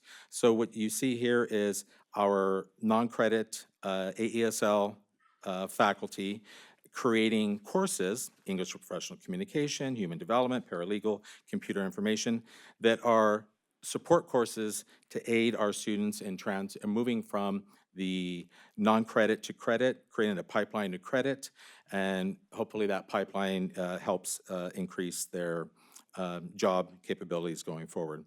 This collaboration is also something that in the last few weeks, our ASL and credit faculty held what we call an ASL Discovery Career Paths, which allowed our ASL faculty to bring somewhere upwards of 100 of their students currently in class and meet with our faculty in entrepreneurship, computer information management, real estate, and our career center was there to help support, to show the pipeline moving through. So in essence, what you're seeing is a shift from not solely language acquisition at IVC, but a shift to credit career pathways preparation. So we look forward to seeing what comes forward next. So to go into a little bit more detail about Saddleback and our vision in working to build bridge programs, I'm showcasing for you here an example of our School of Health and Wellness and how we're building it into our program to support adult learners. Similar to IVC, we are a part of the UDW, United Domestic Workers Cohort 1. So we've been working with the union group already. What's really novel about this particular partnership is that we actually are able to bring our programs to adult learners where they're at as part of a union group. And what we've been able to build out with our School of Health and Wellness, and we'll be doing this with all of our schools here on the campus, but showcasing just for today's the health and wellness pathway. We have the United Domestic Workers going into our non-credit program. A lot of them are English language learners, as Rick has shared, like the IVC program. We pair our adult ed program along with the health pathways, and we're providing instruction in our CNA. We're looking at also expanding that to acute care nursing as well. And then they're going into any of these paths that we might have that would kind of increase their ability to upward move into other programs.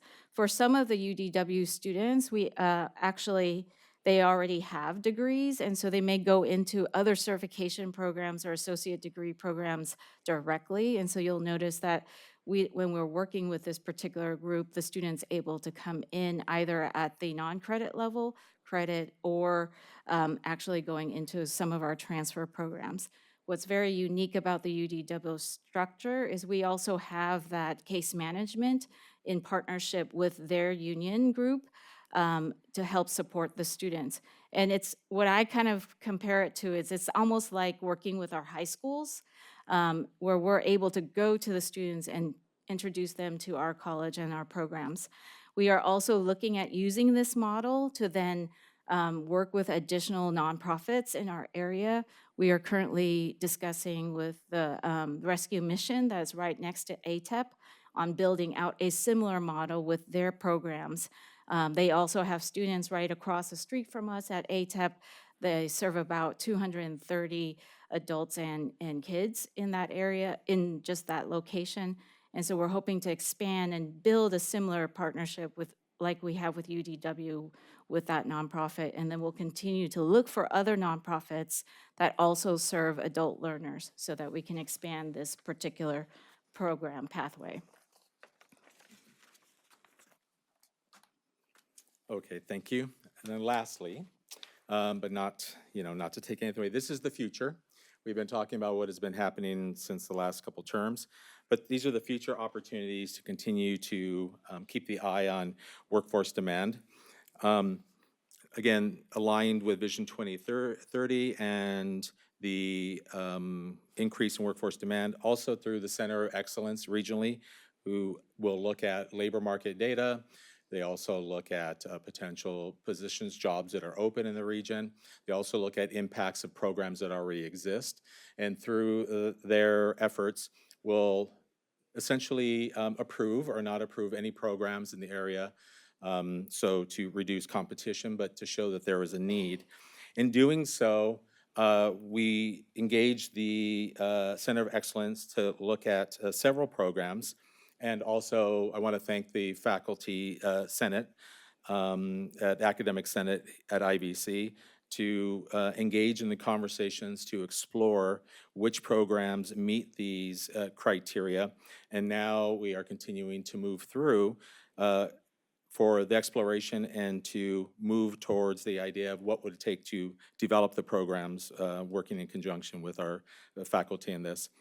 And the list you can see below, from medical equipment technology all the way through physical therapy assistant, respiratory technician. There's a series of them, but also what's important, some of these programs will be built for credit and some for non-credit as well as we continue to explore. Similarly, what you can see through both campuses and the statewide is the opportunity to reduce barriers or increase broader access. And by increasing this access, one way is to reduce the costs of education and bring our students into the non-credit programming. And yet, as we heard earlier, and still get our funding is still at a level that helps support going to the non-credit. Not only will you see some of these programs be explored for development at IVC main campus, but also looking towards the kind of reimagining portions of the idea building to bring some of these programs in there. So thank you. As we look into the future development for programs at Saddleback, you'll notice we're still continuing our work on the transfer end and trying to bring in all of the potential AATs and ASTs that we have from the state. We actually have about 2 more programs that we're going to be working on, and that should complete our list of ADTs in the future until they build more. You'll also see that we have our health analytics. That's an expansion of our new health information technology program. And we're looking at building out surgical tech and physical therapy assistant. And just so you're aware, the physical therapy assistant program takes quite a bit of time in order to develop. In 2022, we were able to secure one of 4 spots for us to submit an application in November of 2027. That's how long it takes us to build the program.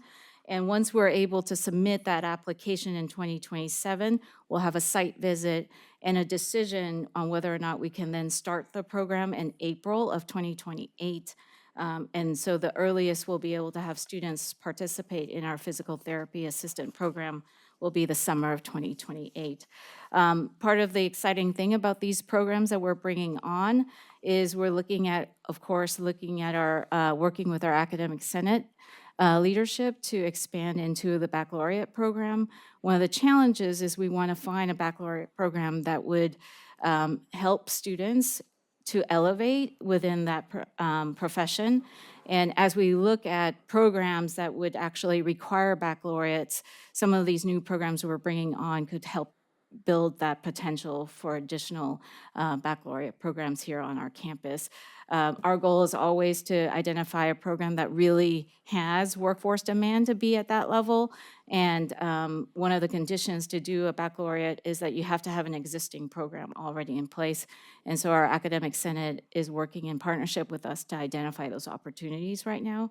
We do believe that these new programs will expand that option as we go forward. And then, of course, nursing. Your question earlier on what we can do. Right now, we're working really collaboratively with our CSU partners. They're looking at us to try and build partnerships with them. And so we are engaging in that work. You'll be seeing an MOU with our CSU San Marcos for a dual enrollment baccalaureate program. We'll continue to do that as a kind of gesture of working and supporting their efforts in expanding their programs as well. But we do feel that there is a need statewide to expand ours too. So we look forward to that opportunity when it becomes available. So that's it for our presentation. We're open for questions. Thank you both. You traversed a lot of territory in that presentation. We appreciate it. Any questions from the trustees? Trustee Milchiker. Just a few questions. I noticed like the, well, thank you, it's a good program. And I like the idea of having the students move from non-credit into a credit program so they can get their degree and go on to a baccalaureate degree. We're teaching English. We're going to be teaching English to farm tech, dental assistant, and let's see, there was one other program, and the dental tech, and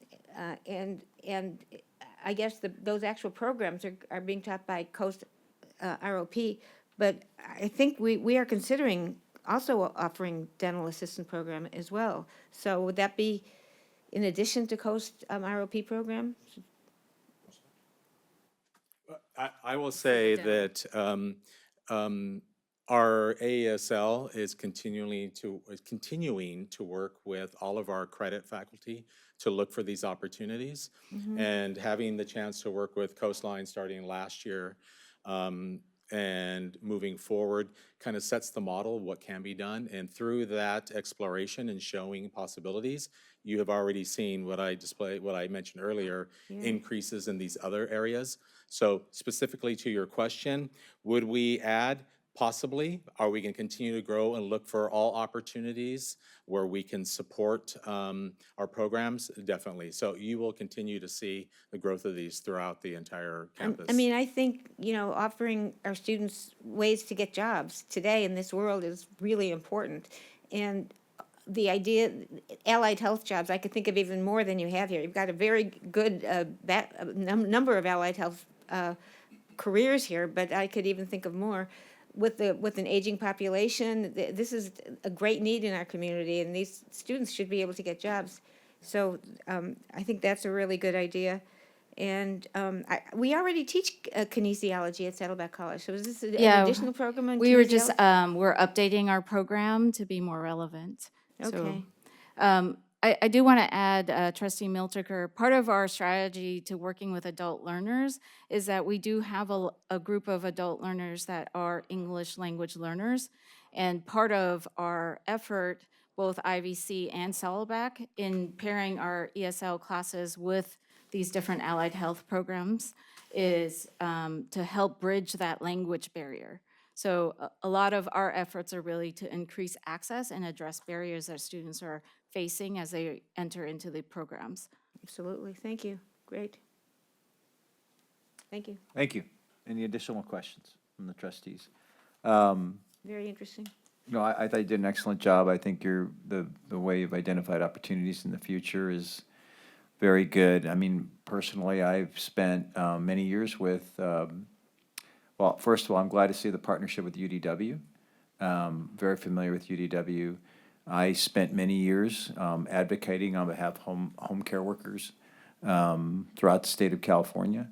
And they're amazing people. I've been in many homes with them to see the work that they do, and it's remarkable.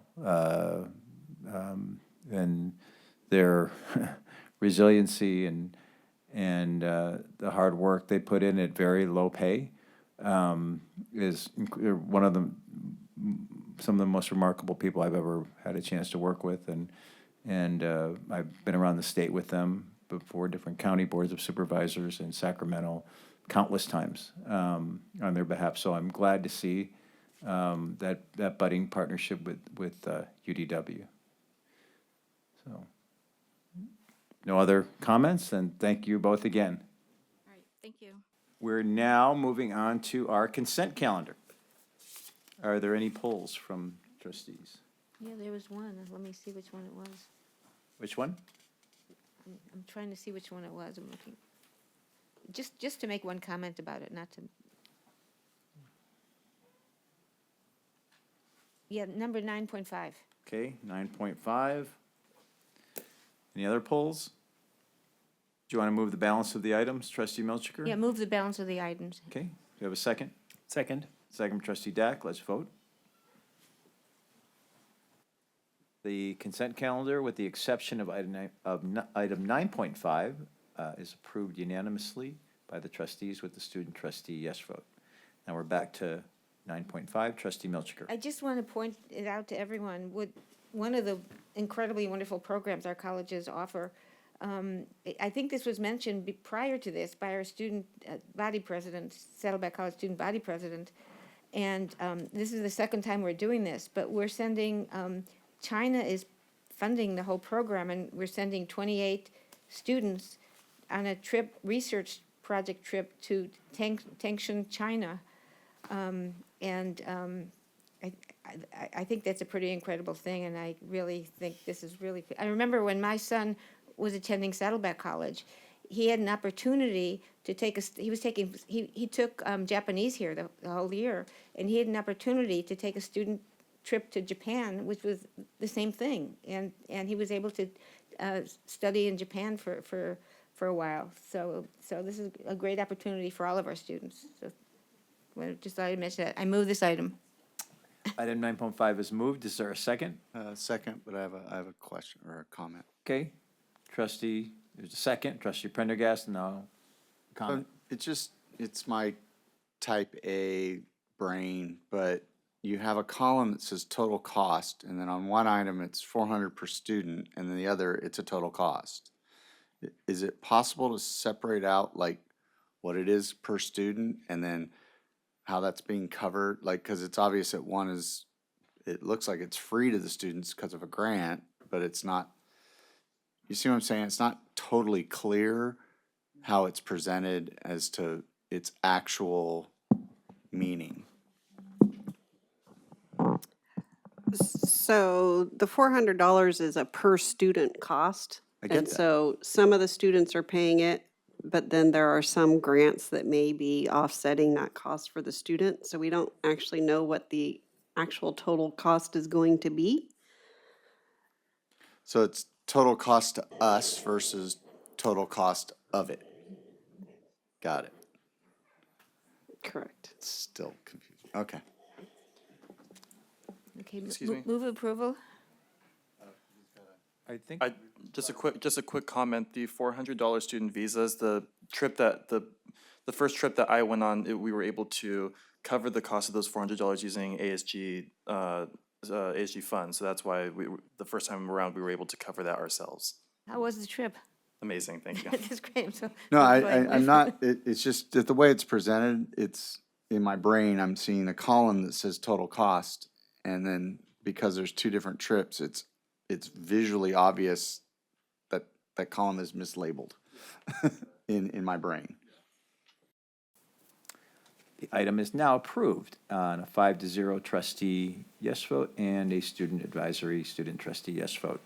Okay, we're now on to business services. 10.1, subaward application acceptance, hazard mitigation grant program. Is there a motion for approval? So move. Motion from trustee Milchiker, Second. second from trustee Dack. Any questions? No? Let's go ahead and vote. Item carries on a unanimous trustee yes vote and a student trustee yes vote. 10.2, BGS HVAC project at Saddleback College, award to United Mechanical Contractors. Is there a motion for approval? So move. Motion from trustee Milchiker. Second from trustee Prendergast. Any questions? Okay, let's vote on the item. Item carries on a unanimous trustee yes vote and a student trustee yes vote. 10.3, agreement for construction management services for district-wide capital construction projects, Cordoba Corporation. Motion from trustee Prendergast. Second. I guess second from trustee Inman. Any questions or any updates from Vice Chancellor Gable on this, or no? It's a pretty important contract. Yeah, so this contract, the construction managers are supplement to our employees, and we have 4 different teams. So a construction manager along with a field engineer that are partnered with our employees, project managers, and they oversee all of the projects that are undertaken either at Saddleback or at Irvine Valley. Really, for anything over 1.5 million is kind of what falls under the auspices of my area. And so these are the folks that are on the ground overseeing the construction on a daily basis, overseeing the general contractor, and, you know, just kind of working through everything, all the questions that come up, the request for information, any potential change orders, that type of thing. So it is a critical service that we need. We currently have a different firm that we're using, and so this is a change in construction managers from who we currently have. But we went through a full vetting with a request for qualifications and a request for proposal. We did interviews. Participants were both campus employees as well as district employees, and Cordoba kind of came out at the top and one of the most reasonable firms. And so we are recommending that we switch firms and go with Cordoba for a 5-year period. Now, will they be reporting to you directly, or Medhani, or how does that work? So, yeah, I mean, ultimately, I oversee the contract, but I would say that they work more closely with Medhani on a day-to-day basis. But I do step in when needed and if needed. So I do kind of work closely with the firm as well. Okay, thank you for that. All right. So let's go ahead and vote on the item. Item carries on a unanimous trustee yes vote and a student trustee yes vote. So we're on to 10.4, which is also a construction management services contract, but at this time for Saddleback at ATEP. So maybe you can explain that we have a construction management team for the district overall, and now we have a construction management team for one project. Right, so this is really just to complete the one specific project, which is the Saddleback at ATEP project. We're mid-construction. We should be more than mid-construction, but we're about mid-construction. This has been a difficult project, and so We didn't want to change the construction managers midstream since we have had some difficulties with this contractor and kind of moving this project along. So this is a one-time contract that we are requesting to award to Bernard's Brothers so that we can keep continuity on the construction project and hopefully see it to its fruition in late spring. Okay, thank you for that. Is there a motion for approval? Motion from trustee Inman, Second. second from trustee Dack. Let's vote on the item. Item carries on a unanimous trustee yes vote and a student trustee yes vote. 10.5, award of master information technology consultant services agreements for work orders, Spiridion Technologies, Nudesic, and management applications. Do we have a motion for approval? Motion from trustee Prendergast, Second. second from trustee Dack. Any questions? All right, let's vote on the item. The item carries on a 5-0 yes vote and a student trustee yes vote. 10.6, MOU be with the California Community Colleges Chancellor's Office, Digital Center for Innovation, Transformation, and Equity Founding Partner. Is there a motion for approval? Motion from trustee Inman. Is there a second? Second. Second from trustee Milchker. And then, can you just say a couple words about this? Chancellor Barnes? Sure. So this is the Digital Center for Innovation, Transformation, and Equity, AKA the Digital Center. And so our district was tapped to be one of a few districts among the 73 districts in the California Community Colleges to serve as a founding partner for the Digital Center. And basically, they're recognizing our colleges as leaders in technology and innovation.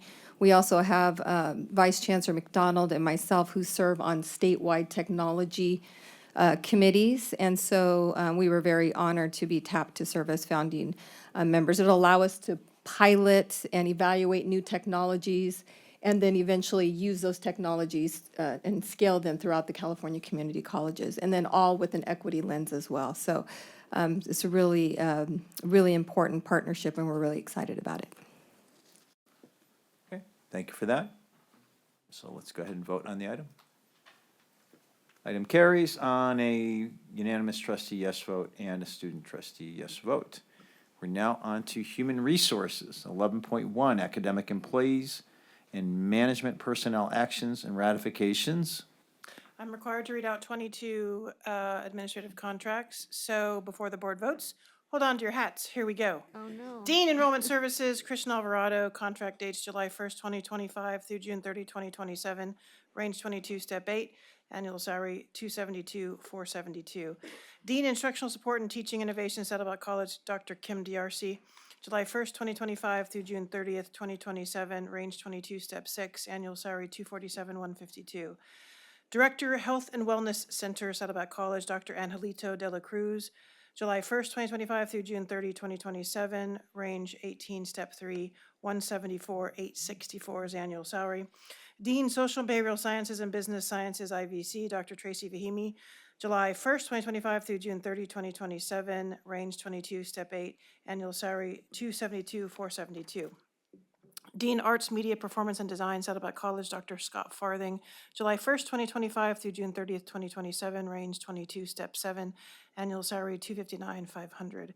Executive Dean, Extended Learning, Categorical, Saddleback College, Dr. Karima Feldis, July 1st, 2025 through June 30, 2027, range 23, step 8, annual salary $285,768. Executive Dean, Humanities and Social Sciences, Saddleback College, Christina Hinkle, July 1st, 2025 through June 30, 2027, range 23, step 8, annual salary $285,768. Assistant Dean, Career and Technical Education, Saddleback College, Carrie Irwin, July 1st, 2025 through June 30, 2027, range 20, step 8, annual salary $245,448. Assistant Dean, Humanities and Social Sciences, Saddleback College, Dr. Jessica Cavan, July 1st, 2025 through June 30, 2027, range 20, step 7, annual salary $233,760. Vice President, College Administrative Services, Davit Kachatrian, IVC.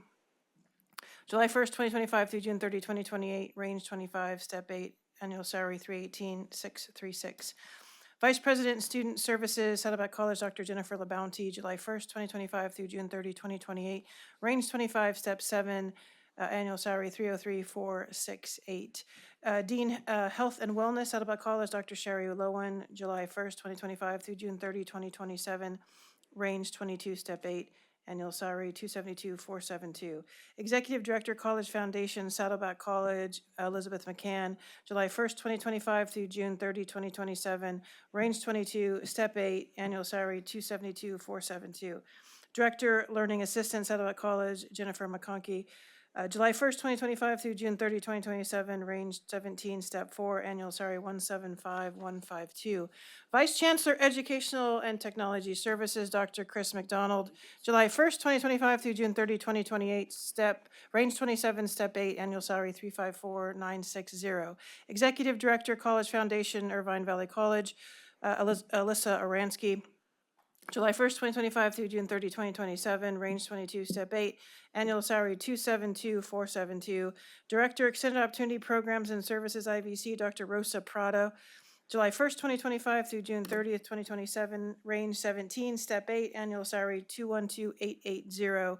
Dean, Health Sciences, Kinesiology and Athletics, IVC, Dr. Keith Shackelford, July 1st, 2025 through June 30, 2027, range 22, step 8, annual salary $272,472. Dean, Career and Continuing Education, Integrated Design, Engineering and Automation, IVC, Deborah Vanchelant, June 1st, 2025 through June 30, 2027, range 22, step 8, annual salary $272,472.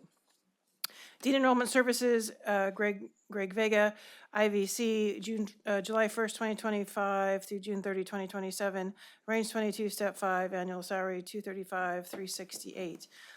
Vice President Instruction, Tram Vo Ku Komoto, July 1st, 2025 through June 30, 2028, range 25, step 8, annual salary $318,636.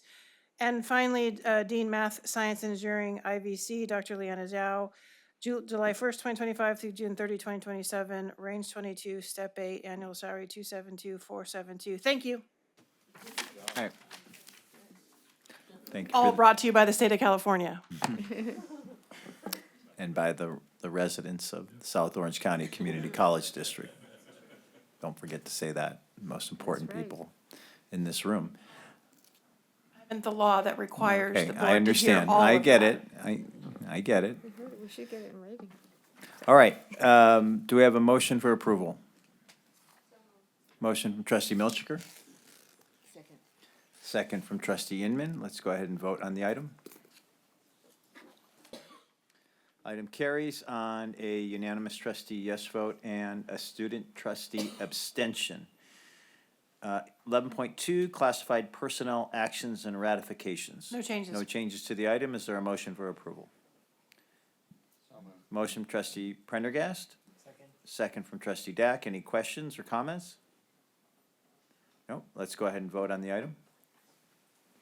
The item is approved unanimously by the trustees with a student trustee abstention. 11.3, CSEA Chapter 586 MOU for hybrid and remote work, Program B. Do we have a motion for approval? Motion from trustee Prendergast. Second. Second from trustee Dack. Any questions, comments? No, let's vote on the item. The item is approved unanimously by the trustees with the student trustee abstention. And 11.4, the employment agreement with Chancellor Barnes. I think, So one readout, sorry. need a readout. Position of Chancellor, South Orange County Community College District, Dr. Juliana Barnes, contract dates July 1st, 2024 through June 30, 2028, annual salary $415,623. All right, you move it? Oh, I didn't, got it. Motion from trustee Milchiker and a second from trustee Prendergast. Any comments or questions? No? Let's go ahead and vote on the item. The item is approved unanimously by the trustees with the student trustee abstention. Congratulations, keep doing the good work. All right, now we're on to item 12, agenda item 12, 12.1, Saddleback College and Irvine Valley College, the spring 2025 community education programs. Need a motion for approval. Motion from trustee Milchiker. Second. Second from trustee Dack. Did I see a question or no question? Okay, let's go ahead and vote on the item. Item is approved unanimously by the trustees with a student trustee, sorry? Oh, let me say again, unanimous approval by trustees and a student trustee yes vote as well. 12.2, final action in public session, Saddleback College student discipline. Motion from trustee Prendergast. Second from trustee Inman. Any questions? Okay, let's vote on the item. The item is approved with, unanimously by the trustees and a student trustee yes vote. All right, that brings us to our information items. 13.1, staff response to public comments from the previous board meeting. 13.2, Saddleback College and IVC speakers. 13.3, quarterly investment report. 13.4, basic aid report. 13.5, pension stabilization trust fund. 13.6, retiree OPEB trust fund. 13.7, quarterly financial status report, and 13.8, monthly financial status report. Now we'll go into item 14, 14.1, reports from the administration, and let's start out with Chancellor Barnes.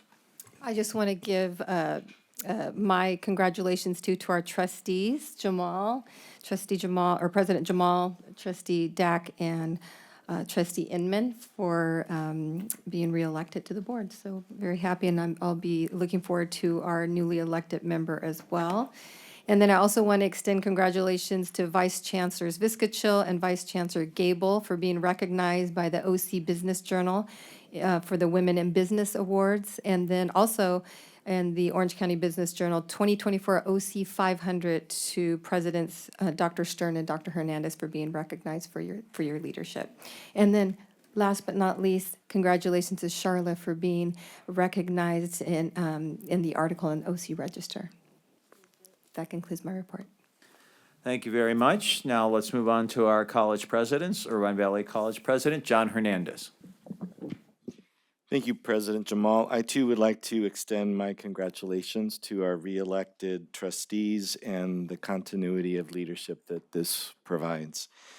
Also want to congratulate IVC's Marketing and Creative Services team. The National Council for Marketing and Public Relations District 6 just posted the recipients of the Medallion Awards, and the IVC marketing team received 2 gold and 3 silver. One of the golds was for a microsite landing page for the Sound Off Veterans project, almost like a comic book of sorts, as well as for a gold for community success stories on our youngest graduate as part of that PR campaign. 2 of the items I want to highlight are already included in my president's report to the board, but I want to highlight something that wasn't included in both of these. First, I wanted to congratulate the IVC and Saddleback students who participated in the 13th Annual Student Research Symposium. I want to congratulate the 83 presentation research projects from IVC students, but equally important, the 34 faculty mentors. There are too many to name in my time allocation, but the importance of mentoring, guiding students through research, supporting them and encouraging them cannot be understated. I also want to highlight our speech team, which, as you see in the report, earned 47 awards across 4 tournaments. I do want to thank the faculty who work so closely with our speech and debate team. That list is much shorter, and I could just say thanks to Jules French, Bill Neeson, Christian Pipion, Caitlin Dries, Claire Grossman, and Eric Garcia. And that concludes my report. Thank you, President Hernandez. Now turning to Saddleback College, Elliott Stern. Congratulations to all of our trustee victors. As we know from one of our very important partner school districts, incumbency can no longer be taken for granted. So congratulations heartily to all of you. I also want to highlight a couple things from my written report and from your agenda elsewhere. In the curriculum you approved, I want to highlight a new transfer degree in social work and human services. This is the first time we offer a transfer degree in effectively pre-social work for students who are headed in that direction. And in my written report, I want to highlight, because it was alluded to in the CTE report, our new pending partnership with CSU San Marcos, where our nursing students will be co-enrolled in their RN to BSN program, such that they will need just an additional 6 months with CSU San Marcos after graduating here in order to have their BSN. So we are working closely with our partners in the CSUs, even though we feel strongly that the need will never be met without our own BSN. And finally, last tonight, I just want to mention right off the ticker some of the postseason play for our athletes. We have 4 teams that have advanced into playoffs. Men's soccer, you'll recall, were just an inaugural team last year. They're already 11th seed and advancing into playoffs. Women's soccer, former state champions and national champions, are 3rd seed in the state contest. Women's volleyball entering into playoffs. Women's water polo also entering into playoffs. Our men's football team ended up with a good finish at 7-3, and they will be invited to the Patriotic Bowl on Tuesday, 11/26 at 2 p.m., where they will play Bakersfield. So a bowl game for our football team, and men's soccer advances, and 3 women's teams advance. Congratulations to all of them. Good news. Thank you very much. Now, moving on to our Vice Chancellor of Education and Technology Services. No report. Thank you very much. Vice Chancellor of Human Resources. Just a congratulations to Scott Ferguson Green and his leadership team in CSEA. They did ratify the new contract last week on the 15th, and the importance of that contract means that in beginning July 1st of 2026, our classified employees will have the ability to attain lifetime medical, which is historic in our district, and I want to thank and appreciate Scott and his team for getting that ratified. Thank you. That's very good news. Glad to hear that. And then our Vice Chancellor of Business Services. No report. All right. Well, I think we're coming to the end of the meeting, so bear with me as we close. So as we come to the close of today's meeting, I would like to take a moment to honor and remember Ty Torres, a valued member of our Saddleback College faculty who recently passed away on November 6, 2024. Ty was more than an educator. He was a mentor, a colleague, and a friend to many. As a part-time faculty member for over 15 years, he demonstrated unwavering dedication and passion for his students and his discipline. His positive impact extended far beyond the classroom, inspiring countless students and colleagues alike with his warmth, humility, and commitment to fostering a love of learning. Ty's contributions to the college community will be deeply missed, and his legacy will live on through the countless lives he touched. Please keep Ty, his family, and his loved ones in your thoughts. May all we continue to carry forward his spirit of kindness and commitment in all we do. I would also like to take a moment to honor the life and legacy of our colleague Jerry Patterson, a beloved and steadfast member of the Coast Community College District Board who recently passed away at the age of 90. Jerry dedicated over 27 years to serving as a trustee with the vision and commitment that shaped not only the Coast District, but also left an indelible impact on education throughout California. His passion for civic engagement, his relentless advocacy for students, and his commitment to educational opportunity for all have left an enduring mark. Jerry had really a remarkable career, not only here in our community, but also at the national level as a 5-term member of Congress and as mayor of Santa Ana. His work extended far beyond politics. He was an educator, an environmental advocate, and a friend to all those who believed in the transformative power of education.